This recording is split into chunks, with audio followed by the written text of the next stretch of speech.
I read Fast Food Nation by Eric Schlosser. Throughout the book, Schlosser explains what people don't know about the fast food industry. Since that's the main idea, I put it in this box right here with a black background to show that a lot of information about the fast food industry is kept in the dark and out of the public's view. So moving on to the borders, one of the central ideas, another thing that Schlosser talks about a lot in the book, is how children affect the fast food industry. So a lot of the advertising and new ideas that fast food companies come out with are directed towards children and what will appeal the most to children. And so that's where they make a lot of their money. Not most of it, but a lot. And another thing that Schlosser addresses in this part of the book is how Ray Kroc, the founder of McDonald's, was really good friends with Walt Disney, and they shared a lot of business tactics with each other, and that's how they got really good at appealing to children in the fast food industry and Disney. And then on the other side of the border, I wrote another thing that Schlosser talks about in the book a lot, which is the flavor and quality of the food and how it has changed a lot. So in the beginning of when fast food came out, a lot of the food that they would pay for was kind of expensive, and fast food companies wanted to pay a lot less for the food that they get from farmers, but they wanted it to taste the same and appeal the same, so they added a lot of artificial flavors in order to make it taste better.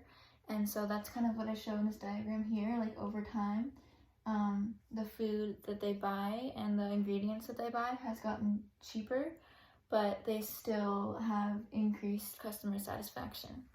So then down at the bottom of the border, I wrote 7 words that represent how the fast food industry has changed ever since it became a thing in the 1900s.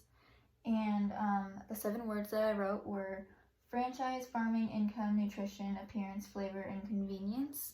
So all of these things evolved differently to fit what the people like and how fast food industry was evolving over time.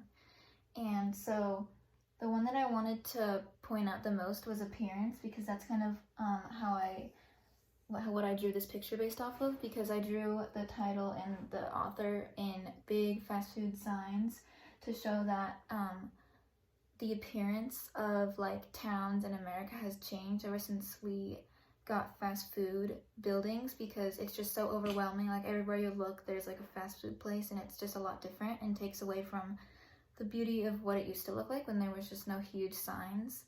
And so that's what I based this picture off of. And then moving on to the quotes, I picked 2 that stood out to me the most. So the first one is right here. It says, "The Golden Arches are now more widely recognized than the Christian cross." And that really stood out to me, because when you think of how many people know what the Christian cross is and how big that was in history and now, and when you think that something like fast food could be more popular and people could know it more than the Christian cross, is just crazy. So the other quote that I wrote was up here in the top border, and it says, "A generation ago, 3/4 of the money used to buy food in the United States was spent to prepare food at home. Today, about half of the money used to buy food is spent at restaurants, mainly fast food restaurants." So this just stood out to me because it's a crazy amount of money that has changed from buying food to prepare at home than at fast food restaurants, and just shows how popular they've become over the years and how they really can appeal to the people, and all the tactics that they've used have worked to make them buy way more fast food than they did before. So that was my other quote.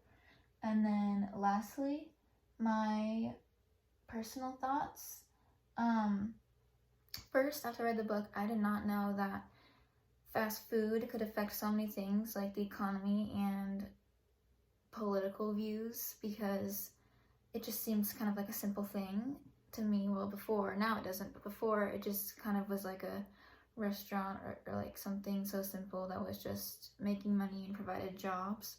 But now I know that it affects way more than just that, so that was crazy to me. And then the other thing I said was I thought it was cool how in some of the chapters Schlosser, like, he mentioned, even though he knows that fast food is like really bad for you and all the dark things that go on, behind and that people don't know about. Like, he's still a human and he still like eats the fast food just the same as everyone else, and he like abides to all the social norms that people follow regarding fast food. So I thought that was really funny and cool that he mentioned that in the book where he was like explaining dark things about fast food. So yeah, that is my presentation. Thank you.